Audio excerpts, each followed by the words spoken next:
السلام عليكم ورحمة الله وبركاته. إن الحمد لله نحمده ونستعينه ونستهديه ونستغفره ونعوذ بالله من شرور أنفسنا ومن سيئات أعمالنا. من يهده الله فلا مضل له ومن يضلله فلا هادي له. أشهد أن لا إله إلا الله وحده لا شريك له وأشهد أن محمدا عبده ورسوله. يا أيها الذين آمنوا اتقوا الله وقولوا قولا سديدا يصلح لكم أعمالكم ويغفر لكم ذنوبكم ومن يطع الله ورسوله فقد فاز فوزا عظيما. الحمد لله الذي بنعمته تتم الصالحات. ربنا آتنا من لدنك رحمة وهيئ لنا من أمرنا رشدا. اللهم آت نفسي تقواها وزكيها وأنت خير من زكاها أنت وليها ومولاها. أما بعد. Alhamdulillah, syukur pada Allah Azza wa Jal kerana dengan rahmat dan juga limpah kurnia yang Allah Ta'ala berikan dapat kita bersama pada malam ni, menyambung daripada risalah indahnya pesan Luqman Al-Hakim. Sambungan kita pada muka surat yang ke-11, iaitu ayat yang ke-14 daripada surah Luqman. Firman Allah Azza wa Jal pada ayat yang ke-14 surah Luqman, A'udzu billahi minasyaitanir rajim. وَوَصَّيْنَا الْإِنسَانَ بِوَالِدَيْهِ حَمَلَتْهُ أُمُّهُ وَهْنًا عَلَى وَهْنٍ وَفِصَالُهُ فِي عَامَيْنِ أَنِ اشْكُرْ لِي وَلِوَالِدَيْكَ إِلَيَّ الْمَصِيرُ.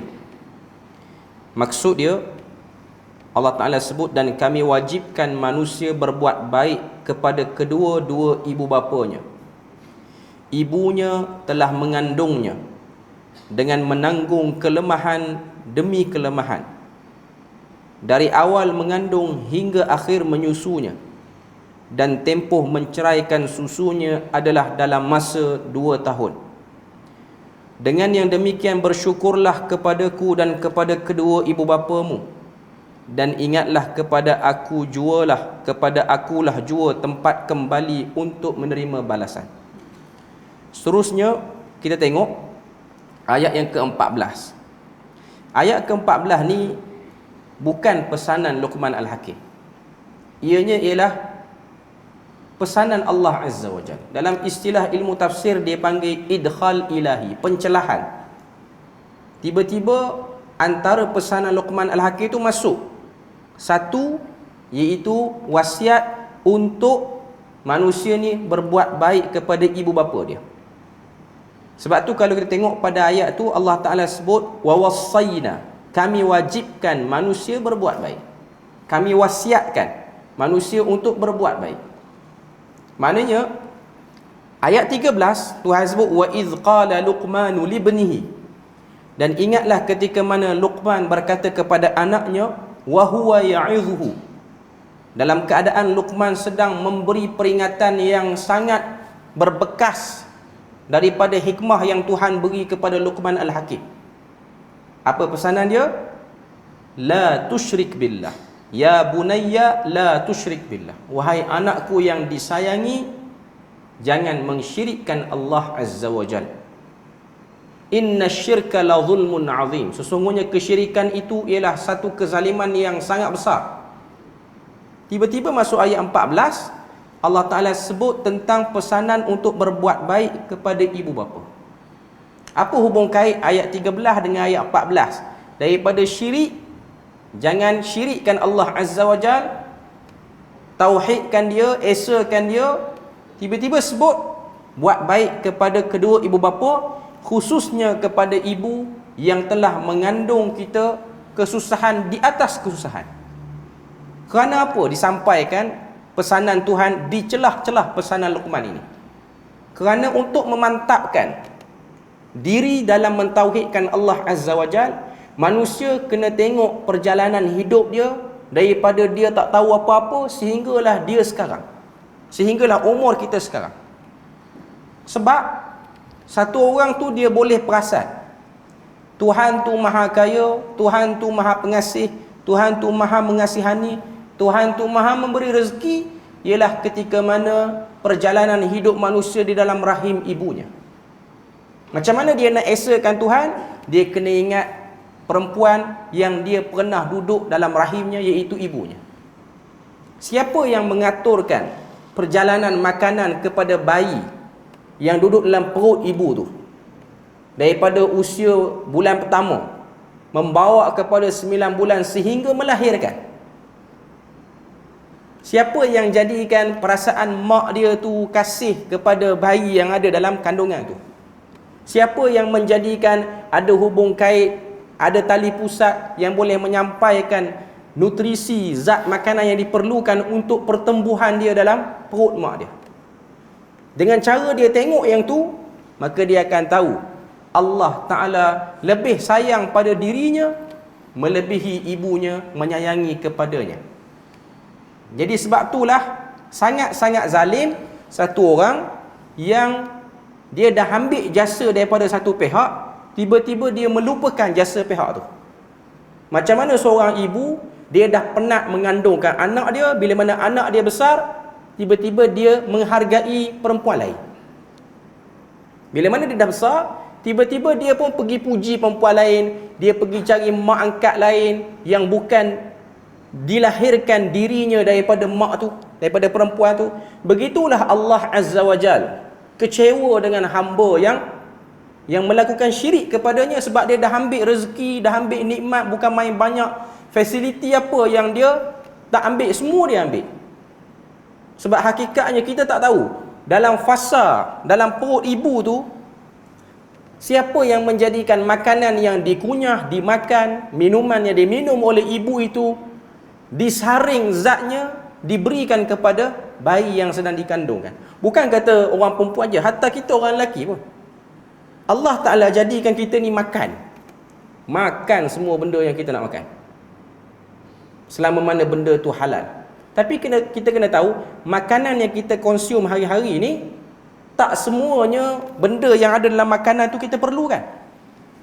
Allah Ta'ala dengan kuasa dia, dengan rububiyah dia, yang menjadikan makanan itu disaring melalui organ-organ yang berfungsi dalam tubuh badan kita.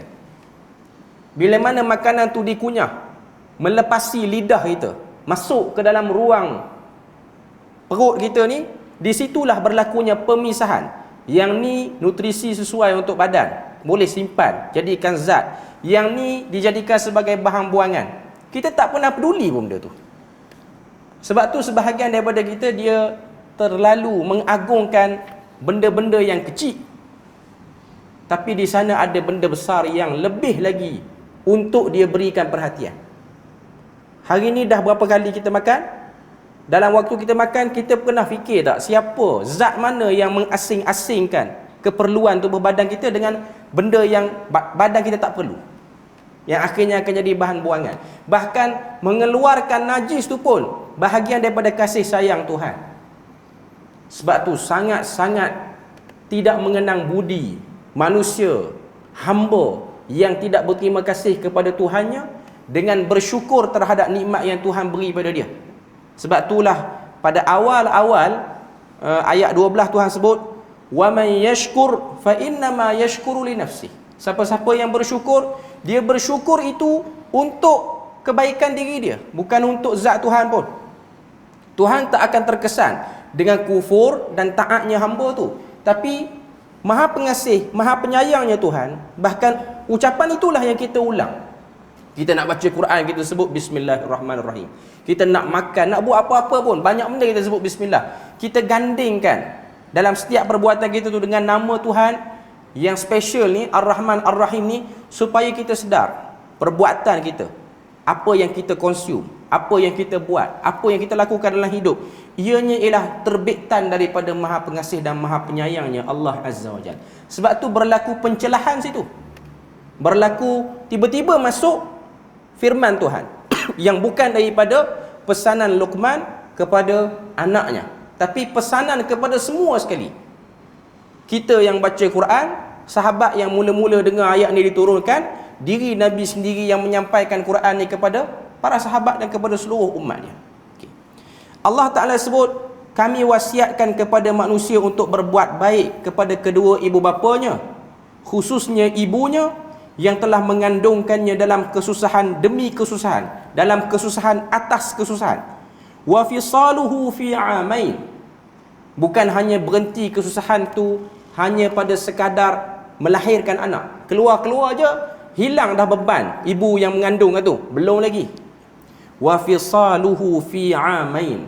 Lalu diasuh bayi yang kecil itu selama 2 tahun untuk diberikan zat yang penting untuk pertumbuhan badan, pertumbuhan akal, minda dia apa semua.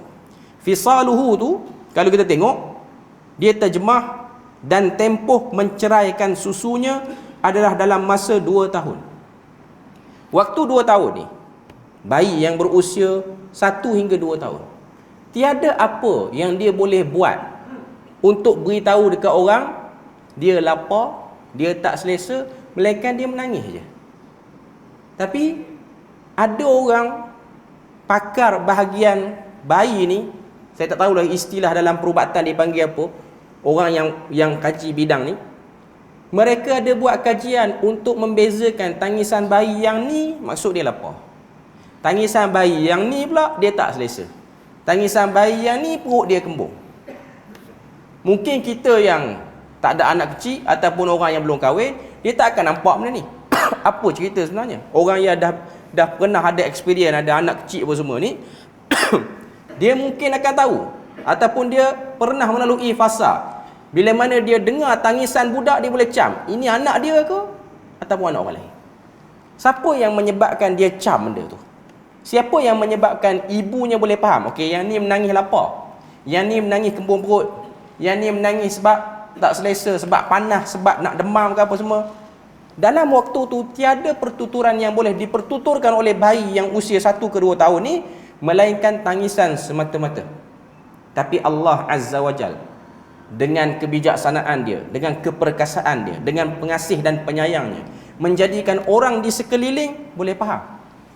Bukan setakat manusia, bahkan haiwan yang melata pun, haiwan yang ni beranak ni, haiwan yang ni bertelur dan beranak, yang ada anak lah, dia pun tahu bunyi anak dia tu maksud dia apa. Macam mana dia boleh faham? Macam mana Tuhan jadikan ada laluan dalam otak satu orang ibu ni, dia boleh faham.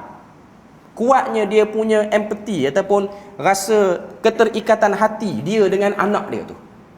Jadi bagaimana manusia rasa sangat terluka bila mana dia ditinggalkan oleh anaknya, bagaimana ibu dia rasa sangat-sangat kecewa anak dia meninggalkan dia, melupakan dia, maka Tuhan lagi-lagi besar kekecewaan. Kecewa Tuhan ni bukanlah sehingga menangis apa semua, bukan.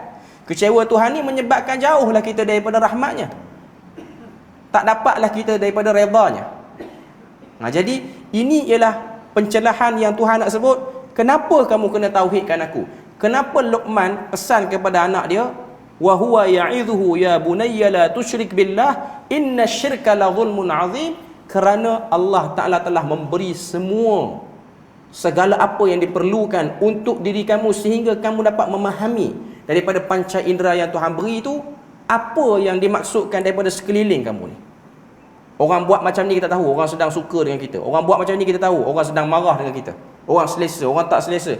Ini semua kesan daripada mengambil rezeki daripada zaman dalam rahim ibu lagi, sampailah kepada keluar menjadi orang membesar, daripada kanak-kanak pergi kepada remaja, remaja pergi pada dewasa, sehinggalah tua, sehinggalah mati.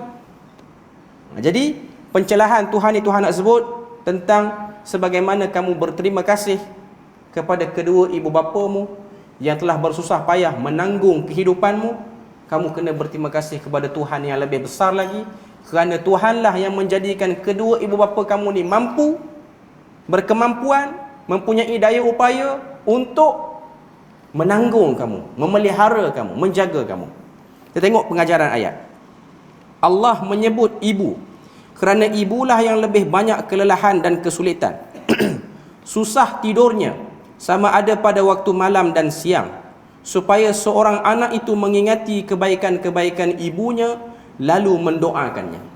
Memang hakikatnya dalam surah Al-Isra pun Tuhan sebut tentang wa qada rabbuka alla ta'budu illa iyyahu wa bil walidaini ihsana. Ditetapkan kepada kamu sekalian manusia untuk menyembah Tuhan, tidak melakukan syirik kepadanya dan berbuat baik kepada kedua ibu bapa kamu. Tengok dalam ayat ni kalau kita tengok wa wassaynal insana biwalidayhi hamalathu ummuhu wahnan ala wahnin wa fisaluhu fi 'amaini an ishkurli wa liwalidayka ilayyal masir. Ayat 14 Tuhan wasiat kita buat baik. Dalam ayat surah Isra Tuhan kata wa bil walidaini ihsana. Dia macam ni tuan-tuan, saya nak sebut. Ayat tentang berbuat baik pada Tuhan, biasanya Tuhan akan datangkan dalam bentuk perkataan taat. Wa ati'ullah wa ati'ur rasul. Taatlah kamu kepada Allah dan Rasul. Tapi untuk ibu bapa, ianya ihsan. Tak boleh taat semua benda pada ibu bapa. Sebab nanti kita akan tengok pada ayat seterusnya, ada beberapa pengecualian untuk tidak patuh kepada arahan dan permintaan ibu bapa. Hukum asalnya umumnya kita kena penuhi segala keperluan dia. Kita penuhi segala keperluan ibu bapa ni, itu datang daripada ihsan. Ihsan ni dia rendah sikit daripada taat. Sebab tu satu orang anak bila mana dia dah semakin dewasa, dia semakin meningkat dan semakin besar tanggungjawabnya, dia harus mengenal mana ihsan, mana taat. Taat pada Allah dan Rasul tanpa sebarang pengecualian. Emergency tara mana pun tetap kena muliakan Allah dan Rasul, kena dahulukan Allah dan Rasul. Tapi untuk ibu bapa, dia berstatus ihsan. Ada benda-benda emergency tara mana pun kita kena stop, tak boleh untuk mengikuti permintaan dia. Khususnya bila mana anak itu sudah mulai ada kehidupan yang luar daripada rumah ibu bapanya. Bila mana anak itu sudah berumah tangga, maka beralihlah perhatian dia kepada tanggungan dia yang dia wajib nafkahi. Contoh, anak perempuan yang sudah berkahwin, ketaatannya beralih arah daripada ibu bapanya kepada suaminya. Anak lelaki, bila mana dia dah berkahwin, ketaatannya kekal kepada ibu bapanya, tapi tanggungjawab paling utama kepada isterinya dan anak-anaknya. Sebab tu para ulama bincang, kalau satu orang lelaki dia ada duit cukup-cukup untuk menafkahkan isteri dan anak dia, dalam masa yang sama ibu bapa dia meminta bantuan daripada dia, siapa yang dia kena dahulukan? Isteri dan anak-anaknya. Dia tak dahulukan ibu bapanya. Ini benda sebahagian orang kena tahu, terutamanya orang-orang muda yang baru kahwin ni. Sebab tu agama kita mengajar, Nabi kita menunjukkan contoh dalam perkahwinan ni, bila mana dah kahwin, asing rumah dengan rumah ibu bapa. Sebab itu lebih aman, itu lebih baik, itu lebih menjaga hubungan. Sebab tu dalam hadis Nabi sebut Dzurghibban. Bila mana dah berumah tangga ni, ziarah ibu bapa jarang-jarang. Bukan saya kata jarang balik kampung. Saya nak sebut sini ialah ada orang dia tak reti lambat ni, dia tak pandai. Sebagai orang lelaki dia tak pandai nak balance benda ni. Dia selalu pergi ke rumah ibu bapa dia, sehinggalah dia menjadi macam orang tak kahwin. Sehingga dia mengguriskan hati pasangan dia, kerana banyak perhatian diberi kepada rumah ibunya ataupun rumah ayah dan ibunya, sehingga isteri dia kurang selesa. Kalau yang jenis duduk serumah lah. Kalau yang duduk asing ni, kerap sangat pergi rumah ibu bapa pun kadang-kadang mengganggu perasaan pasangan itu. Ini kena faham. Sebab tu Quran dia sebut ihsan. Berbuat ihsan kepada ibu bapa. Bila mana berlaku ketegangan, anak lelaki ni dia kena pandai terang dekat ibu bapa dia. Sebab kadang-kadang ibu bapa ni dia tak tahu benda ni. Dia rasa dia ada kuasa veto sampailah bila-bila. Tak. Sebab tu seorang ibu, saya banyak kali dapat soalan macam ni daripada sebahagian orang yang bertanya. Ada satu orang perempuan, dia datang kuliah saya beberapa tahun yang lepas. Dia cikgu sekolah menengah. Dia datang tu dalam keadaan macam serabut. Sebab dia kata dia runsing, mak dia dah cop dia derhaka. Kerana apa? Kerana dia tak ajak mak dia pergi berjalan waktu dia pergi bercuti dengan suami dia. Sebab suami dia tak nak ada mak dia. Tak nak ada mertua. Mertua tu nak pergi. Sehingga kan dia kata, aku dah jaga kamu, aku dah beri kamu pelajaran sampai luar negara apa semua. Bila mana kamu dah kahwin, kamu naik kepala, kamu memang betul anak deraka. Dia tanya dekat saya, dia deraka ke ataupun tidak? Jawapan dia tak deraka. Sebab dia mentaati suami dia. Walaupun mak dia mengecap dia seorang anak derhaka, itu atas kejahilan mak dia. Sebab kita kena tahu, antara sebab berlaku keretakan rumah tangga yang tak dapat dinafikan, puncanya daripada pihak ketiga tu ialah ibu bapa. Puncanya sebahagian. Kalau sebahagian orang dia faham, alhamdulillah, elok. Ada sebahagian orang ibu bapa yang dia faham, anak dia sudah berumah tangga, jadi dia tak wajibkan benda tu. Dia tak wajibkan, tak jadikan satu ketetapan. Sebab tu dulu ada orang viral dekat-dekat nak raya, ada orang tunjukkan satu orang ayah ni, dia buat buku jadual anak mana yang balik raya tahun ni, tahun lepas, tahun-tahun sebelum tu. Benda ni kacau bagi sebahagian anak yang Tuhan tak berikan kemampuan yang cukup, duit tak banyak. Dia bukan balik rumah belah sana, dia tak balik mana-mana sebab duit dia tak cukup. Saya tak tahu ini budaya masyarakat di negara kita. Kalau di negara Arab, bila mana satu orang anak tu sudah berkahwin, bagi orang Arab, saya tengok ramai orang tua, saya kenal beberapa orang tua yang selalu kita pergi masjid, dia duduk ada mengaji Quran. Kita tanya, dia cerita, anak dia seorang duduk US, anak dia seorang ni duduk di Denmark, anak dia seorang Arab. Confirm tanya raya, dia tak balik. Tapi dia okey. Dia okey, dia tak rasa macam, itulah dia orang ni teruk betul, raya pun tak balik. Dia tak kata benda tu. Dia balik bagus. Dia tak balik, mungkin dia ada halangan-halangan yang tak dapat dia lepasi sehingga dia tak balik. Janganlah tak, bagi pihak anak pun janganlah tak balik langsung. Beritahu, make communication, buat komunikasi yang jelas. Beritahu dekat mak kita, beritahu dekat ayah kita, beritahu dekat isteri kita, supaya kedua-duanya balance. Tapi dia kena kenal prioriti yang mana. Saya nak sebutnya ialah Tuhan sebut dalam Quran, wabil walidaini ihsana. Dan kedua ibu bapa itu berbuat baiklah kepada mereka. Tak perlu taat semua. Tak perlu taat semua. Sebab tu bila mana mak dan ayah dia minta duit pada anak lelaki sehingga dia hilang punca nafkah dia, hilang, tak balance nafkah dia, dia tak boleh bagi semua. Dia tetap kena bagi bahagian untuk isteri dan anak-anak dia. Walaupun hukum asalnya kalau dia ada lebih, dia kena bagilah. Cuma untuk situasi sekarang, sebab kita tahu situasi sekarang ekonomi tak stabil, ada orang ni dia terbelenggu dengan benda-benda tu.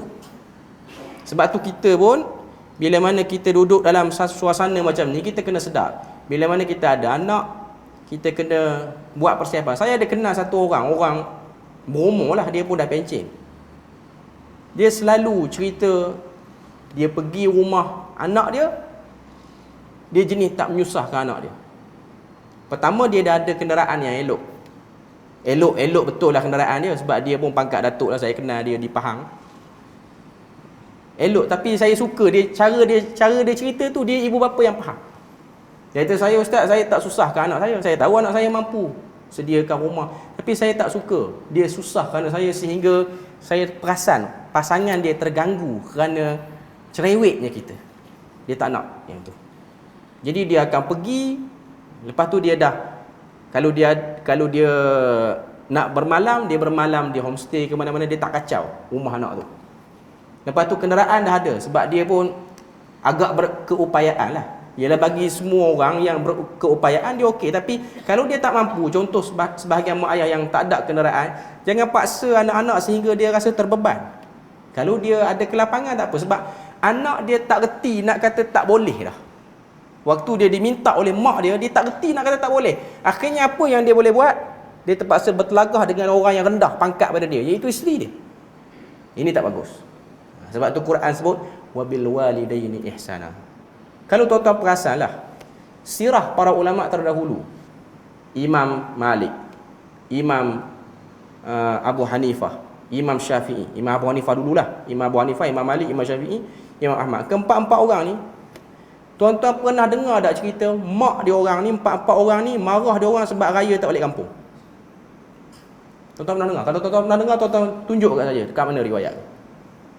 Mak Imam Syafi'i lepas anak dia dah menjelajah dunia ni, mengajar mana-mana, dia tak risau pun anak dia tak balik. Sebab itulah yang diharapkan daripada anak dia. Pergilah kamu, terbanglah kamu sejauh mana pun.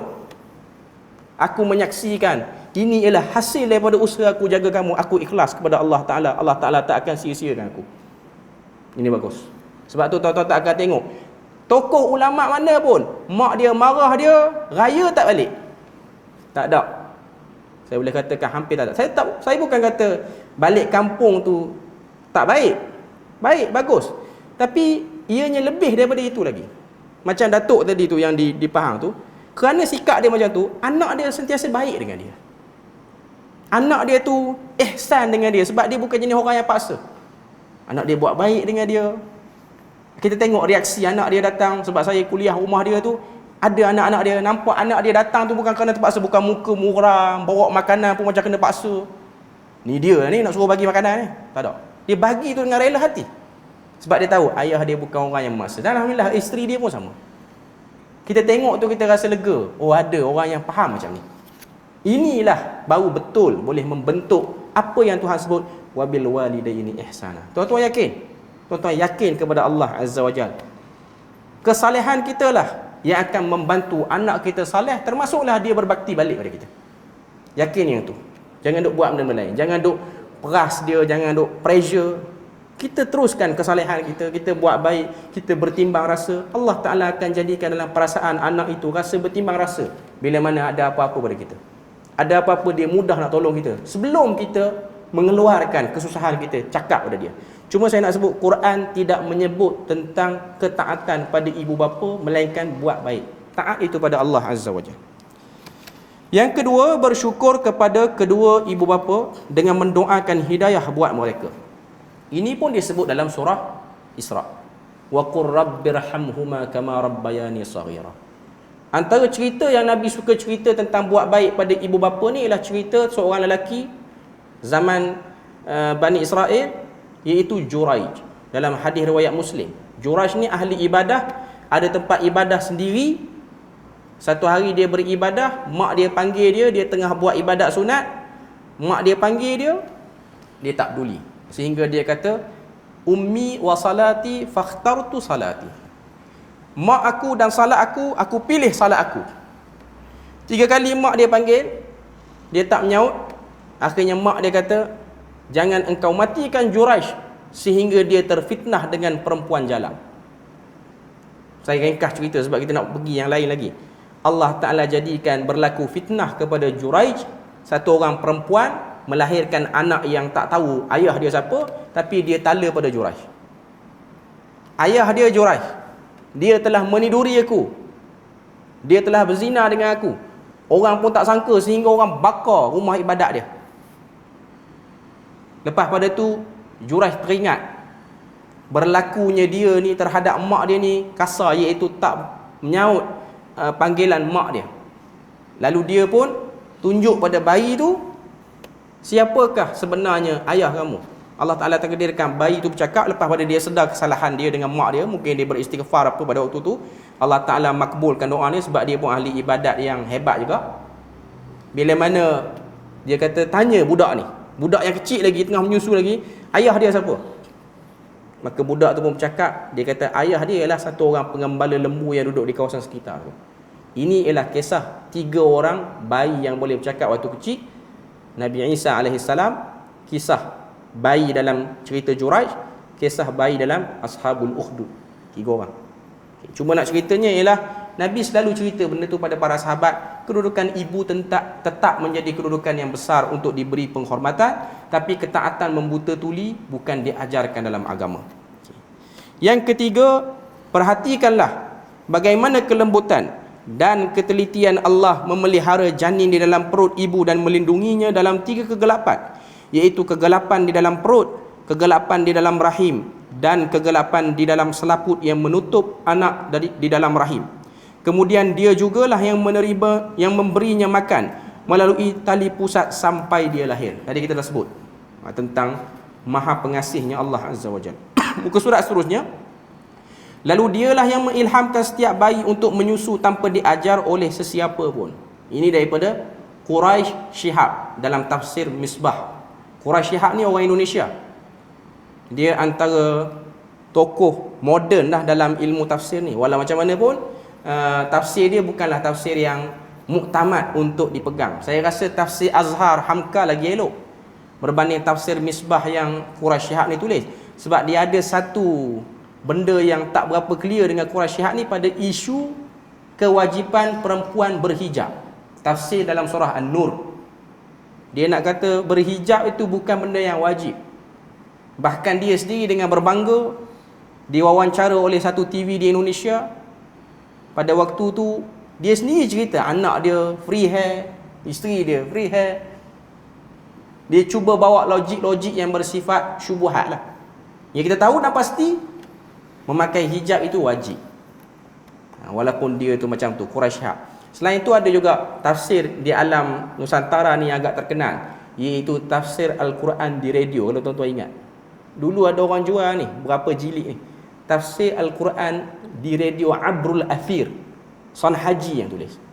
Dia adalah tafsir yang rakaman radio station Singapura. Lepas tu orang cetak. Cuma dalam tafsir tu dia banyak riwayat-riwayat Israiliyat yang perlu kita berhati-hati lah. Tapi menariklah ni antara tafsir-tafsir yang digunakan sebagai tafsir moden. Tapi yang paling top ialah tafsir Al-Azhar. Kalau yang lebih klasik tradisional sikit lah tafsir Nurul Ihsan, yang orang-orang mengaji pondok dia pakai yang ni. Nurul Ihsan ni cetakan dia pun jenis huruf yang rapat-rapat macam Muniatul Musalli tu, kitab-kitab lama tu lah. Okey. Yang keempat, sejak mengandung sehingga mengasuh dan mendidik, kedua-dua orang tuamu tidak pernah merasa bosan, yang ada hanyalah cinta dan kasih. Inilah berkat rahmat Allah belaka. Ini yang disebut dalam tafsir Al-Azhar oleh Profesor Hamka. Okay. Kita terus pada ayat 15. Wa in jahadaka ala an tusyrika bima laysa laka bihi ilm fala tuti'huma wa sahibhuma fid dunya ma'rufa wattabi' sabila man anaba ilayya thumma ilayya marji'ukum fa unabbi'ukum bima kuntum ta'malun. Dan jika mereka berdua mendesakmu supaya engkau mempersekutukan denganku sesuatu yang engkau dengan fikiran sehatmu tidak mengetahui sungguh adanya, maka janganlah engkau taat kepada mereka. Ini yang dah kita sebut tadi. Sekiranya ibu bapa menyuruh kita untuk buat kesyirikan pada apa yang tiada pengetahuan padanya, maknanya tak ada suruhan yang jelas. Sebenarnya bukan hanya syirik, termasuklah benda-benda berkaitan prioriti tadi yang dah saya sebut tadi. Bila mana kita bertembung antara hak pihak yang utama dengan berbuat ihsan pada ibu bapa, utamakan hak pihak yang utama, iaitu isteri dan anak-anak tu bagi orang lelaki lah. Jadi jangan dia rasa dia telah melanggar ataupun telah menyebabkan diri terkena kepada lembah kederhakaan pada ibu bapa. Tak. Selama mana dia memperjuangkan hak anak dan isteri dia sebagai yang utama. Contohnya ialah dalam bab tempat tinggal tu lah. Sebab kebanyakan kes zaman kita ni ialah isu duduk sekalinya ibu bapa dan pasangan yang baru kahwin ni. Saya sangat-sangat tidak menyarankan benda ni kepada pasangan yang baru kahwin. Kalau dia ada kudrat, dia sewalah walaupun bilik yang kecil. Sebab sangat banyak kes di Malaysia ni berlakunya ketidaksefahaman antara mertua dengan menantu. Banyak kes ni. Ada, saya tak nafikan, ada menantu yang baik dengan mertua je, dia selesa, dia okey. Tapi banyak kes tak selesa. Anak dia terjerat dengan tak nak angkat suara dengan mak ayah dia. Yang ni tak boleh. Yang ni kita kena clarify awal-awal, siap-siap. Ia bukan daripada bab berbuat baik kepada ibu bapa, melainkan ibu bapa tu sakit melarat, tak boleh orang bantu, boleh nak duduk sekali. Bagi saya yang tu okey. Tapi kalau mak yang jenis gagah lagi, jenis suka beriah rumah lagi, jenis pandai masak lebih pada menantu, kesian menantu tu. Kalau menantu tu perempuan, nanti dia masak apa semua tak kena. Akhirnya laki dia lah jadi serba salah. Sebab syaitan ni dia mula aktif bila mana ada ruang untuk bagi pergaduhan. Sebab sebahagian orang waktu belum kahwin menantu dengan mertua tu okey, baik, elok, telefon pun elok apa semua. Bila duduk sekali tak boleh. Sebab memang benda tu ada saranan di kalangan para ulama pun supaya jangan berlaku. Yang akan jadi mangsa ialah anak lelaki tu, dia nak taat pada mak ayah dia, dia akan jadi keliru kepala dia. Jadi ini benda pun walaupun dia tak syirik, tapi menjaga ketenteraman hubungan di antara menantu dan juga mertua. Kadang-kadang orang muda ni dia tak ada maklumat benda ni. Dia perlu jelas benda ni supaya dia bersedia. Jadi untuk orang yang nak kahwin, dia kena fikir benda ni. Dia kena ada plan supaya tak berlakunya pergaduhan dalaman. Sebab bila mana dua perempuan ni, biasanya kes di Malaysia ni ialah menantu perempuan dengan ibu mertua dia. Bila mana dua perempuan dia pernah bertelagah, dia nak baik balik ni, dia payah. Sebab dua-duanya ada sejarah emosi tak stabil. Jadi dia kena hati-hati lah bab ni. Kita bagi laluan azan dulu. Okey, kita sambung sikit lagi. Kita habiskan terjemahan ayat ni. Tuhan kata fala tuti'huma. Bila mana berlakunya isu dalaman yang dipaksa, sebab ada sebahagian pasangan ni bila mana berlaku konflik yang kita sebut tadi, anak lelaki ni dipaksa oleh ibunya untuk menceraikan isterinya. Cerailah dia ni, tak guna, cari pasal dengan aku. Jangan taat. Jangan taat. Jangan kerana rasa saya kena taat mak saya cerai. Jangan buat benda ni. Satu orang lelaki yang elok pemikirannya, yang jauh pandangannya, dia kena tengok isu sebelum, isu selepas, apa yang berlaku. Ini semua benda-benda yang perlu difahami dulu. Kalau dia taat pada benda yang salah. Dia kena hati-hati lah bab ni. Sebab banyak kes saya tengok ada orang dia taat, dia ceraikan isteri dia. Inilah satu keputusan yang tak cerdik, tak fikir panjang. Tahan, bincang, buang segala benda-benda yang boleh dikusutkan tu, minta pada Tuhan dan bermohon pada Allah Ta'ala supaya Allah Ta'ala keluarkan kita daripada kesulitan tu. Sebab tu kalau kita tengok, isunya ialah pada taqwa. Kalau satu orang tu dia bertakwa, dia akan ada kapasiti sabar yang tinggi, dia tak akan ambil keputusan dan dia akan buat muhasabah diri. Sebab tu kalau kita baca surah At-Talaq ni adalah surah yang bercerita tentang talak dalam rumah tangga. Kita akan jumpa dalam surah At-Talaq tu ialah ayat yang berbunyi wa may yattaqillaha yaj'al lahu makhraja. Sebab yang sangat diperlukan oleh orang yang sedang menghadapi konflik rumah tangga ni ialah bertakwa pada Allah.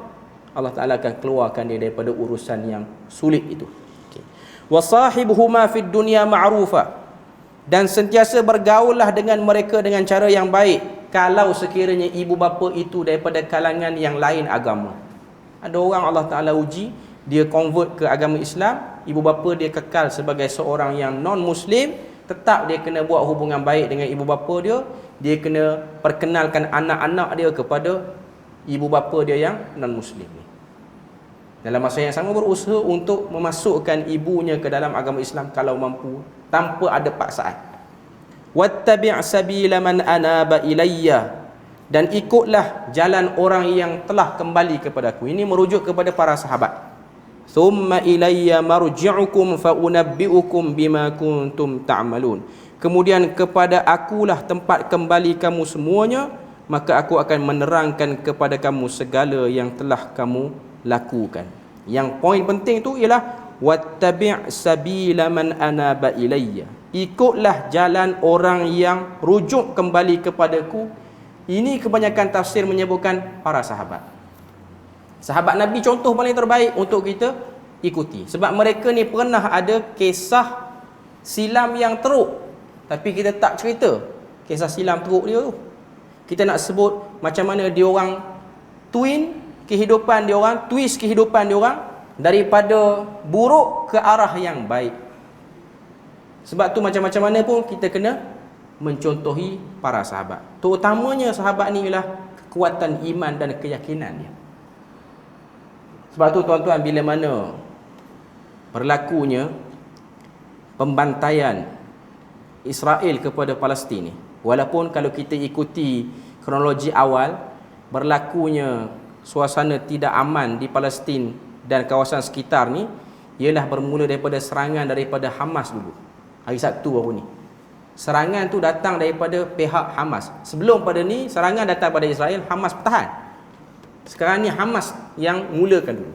Mengikut sebahagian daripada maklumat-maklumat berita mengatakan kenapa Hamas ni dia start dulu kali ni, kerana Hamas melalui perisikan dia tengok Israel sekarang ni sangat tak bersedia dari segi ketenteraan. Sebab banyak tentera-tentera dia, kelengkapan tentera dia telah dibawa ke Ukraine untuk membantu US. Bawa pergi ke sana. 80% ketenteraan lumpuh di pihak Israel. Termasuklah Iron Dome yang diorang bangga-banggakan dulu. Yang kata kalau ada serangan tu dia akan naik dinding tu apa semua. Sebab benda tu perlu maintenance. Tak cukup duit. Dana tak cukup. Jadi Israel melihat, jadi Hamas melihat ini peluang terbaik. Jadi dilakukan serangan 5,000 roket, termasuklah serangan-serangan daripada darat, serangan-serangan daripada udara yang dilakukan dengan paraglider, bukan guna fighter jet tu, tapi paraglider yang orang duduk tepi pantai, kalau orang pergi Langkawi yang jenis naik tu jelah, tapi dia guna yang tu untuk serangan. Jadi kita sebagai muslimin yang ada keterikatan hati dengan muslimin di sana, terutamanya di Gaza, tambah-tambah kita orang Nusantara ni yang mengangkat tinggi Imam Syafi'i, lagi-lagilah kita kena bersama dengan diorang, sebab Imam Syafi'i itu dilahirkan di Gaza, cuma wafat di Mesir. Kalau kita ni perleh, kita telah ada beberapa orang Gaza yang belajar di sini, terutamanya di Kuwait. Ada seorang student Kuwait nama dia Sulaiman, dah syahid semalam di Gaza. Dia bekas student di Kuwait. Dia dapat tajaan beberapa tahun yang lepas lah. Termasuklah beberapa universiti yang lain lah. Yang itu yang saya dapat maklumat. Cuma nak katanya, keterikatan hati tu kena ada. Tambah kalau tuan-tuan tengok video qaid dia, general dia, Abu Ubaidah, dia sebut nama Malaysia dan Indonesia sebagai dua negara yang dekat bila mana ada isu Palestin. Mengikut risikan diorang, maklumat diorang tahu kita ni cepat nak tolong diorang. Banyak bantuan sampai daripada negara kita. Bahkan ada orang kita ni sanggup jadi sukarelawan, kahwin dengan orang sana pun, duduk di sana sebab nak bantu, sebab rasa ada tanggungjawab terhadap bumi yang mulia itu. Cuma kita kecewa sikit lah dengan beberapa negara-negara Arab yang sekitar, terutamanya jiran yang paling dekat, iaitu Jordan. Saya ni belajar di Jordan, tengok suasana di Jordan. Kita tahu pemimpin-pemimpin dia sangat tidak memberi layanan yang elok terhadap isu ini. Dia hanya beri pada pihak tertentu je. Tuan-tuan tahu kan, bila mana Jordan membenarkan landasan kapal terbang dia digunakan oleh US untuk bawa jet fighter tu masuk ke kawasan Israel yang diserang oleh Hamas. Dan lebih pelik lagi, ada orang menyangka Jordan ni lah akan menjadi Imam Mahdi akhir zaman. Ni lagi jahanam. Imam Mahdi apa tolong US? Ini benda yang sangat mengarut. Entah teori apa dia guna, saya tak tahu lah. Tapi mungkin dia ni pemegang kunci istana Ragdan kot, yang dia tahu sangat isu dalaman tu. Tapi saya tengoklah keluarga Bani Hashim. Memang kita tahu Jordan ni lah dikuasai oleh Bani Hashim. Sebab tu nama Jordan pun Mamlakah Al-Urduniyah Al-Hashimiyah. Bani Hashim, Raja Abdullah tu, Raja Abdullah Thani tu ialah keturunan Bani Hashim. Kalau tuan-tuan baca sejarah, Sharif Hussein yang merupakan Raja Jordan yang first, ini ialah orang yang telah melakukan hubungan belakang dengan British sehingga berlaku keadaan yang huru-hara di Hijaz dulu. Sebab dia orang ni ada perasaan tak puas hati dengan Khalifah Uthmaniyah pada waktu itu dan mengidamkan untuk jadi pemimpin bagi Hijaz. Lalu British gula-gulakan dia orang, kalau kamu bantu aku akan bagi Hijaz. Akhirnya menang British. Apa yang dia dapat? Potongan tanah Jordan yang tak ada apa-apa hasil bumi pun, yang asalnya potongan daripada negara Syria. Dan kalau kita perasan pun, wujudnya negara Jordan yang asalnya dulu tak ada, maknanya negara tu asalnya tak ada, tapi diwujudkan oleh pihak penjajah ni, dia seakan-akan memang sudah menjadi persediaan untuk menjaga Palestin tu supaya tidak diganggu-gugat oleh orang-orang yang mutahammis, Islamis lah, mujahidin ni. Mungkin saya duk rasa macam tu lah. Okay. Cuma kalau tengok, bila mana Taliban minta laluan, dia tak bagi. US minta laluan, dia bagi. Ini ialah pengkhianatan yang sangat besar daripada keturunan Nabi tu yang duk buat tu. Tapi ada juga orang percaya daripada keturunan tu yang menjaga Jordan tu akan jadi Imam Mahdi. Wallahu a'lam, kita tak tahu, benda tu benda yang tak diketahui lagi. Cuma mata yang melihat telinga yang mendengar, maklumat yang kita dapat, itulah. Dan juga beberapa negara-negara yang lain. Antara yang lebih mengecewakan ialah UAE. Orang kita bangga boleh pergi Abu Dhabi, Dubai. Sebenarnya negara ni, UAE ni, sejak akhir-akhir ini melihatkan sangat rapat dia dengan Israel. Kalau tuan-tuan tengoklah, dia orang setuju dengan Abraham Accord, pluralism agama. Bahkan dia orang buat persefahaman dengan Israel secara terbuka. Ada gambar sebahagian daripada rakyat dia mengibarkan bendera Israel dengan bendera UAE sekali, menyelar tindakan Hamas yang menyerang. Sedangkan kita tahu semua orang, hatta mufti Mesir yang kita tahu dulu Mesir diam banyak pada isu ni, akhirnya mufti Mesir Syekh Ahmad Tayyib memuji keberanian pemuda-pemuda Gaza yang menyertai dalam brigade Hamas itu. Dan kita kena tahu Hamas ni kekuatan dia ialah pada penjagaan salat jemaah dia. Itu benda yang tuan-tuan nak tahu. Rahsia kekuatan Hamas ni ialah pada benda tu. Tidak akan boleh disertai dalam brigade, khususnya brigade Izzuddin Al-Qassam tu dalam Hamas ni, kalau orang yang jenis semayang 5 waktu berjemaah tak jaga. Bukan semayang 5 waktu tak jaga, semayang 5 waktu berjemaah tidak dijaga. Maknanya berjemaah di awal waktu. Itu penting. Itu rahsia yang paling ampuh untuk mendapat pertolongan daripada Allah Ta'ala. Jadi kita di Malaysia ni, Allah Ta'ala tak pilih kita berjuang di medan itu, tapi Allah Ta'ala pilih kita untuk membantu dia orang dari segi keuangan. Jadi apa yang kita boleh buat, mana-mana ruang keuangan yang kita boleh sumbang, kena pastikan dulu lah. Sebab sekarang ni pun ramai skamer duk guna nama Palestin juga. Okay, kena pastikan biar betul. Bantu, sampaikan bantuan tu. Dalam masa yang sama kita doa pada mereka dalam kunut nazilah. Sebab tu kunut nazilah ni dia afdal buat dalam salat berjemaah. Salat seorang tak aci. Boleh lah. Salat sunat lagi tak boleh. Maknanya kita pun nak tolong dia orang, kita pun kena salat berjemaah on time juga. Itu cara kita tolong dia. Berpada situ untuk malam ni, insya-Allah kita akan sambung huraian pengajaran ayat 15. Subhanakallahumma wa bihamdik, asyhadu an la ilaha illa anta wa astaghfiruka wa atubu ilaik. Wassalamualaikum warahmatullahi wabarakatuh.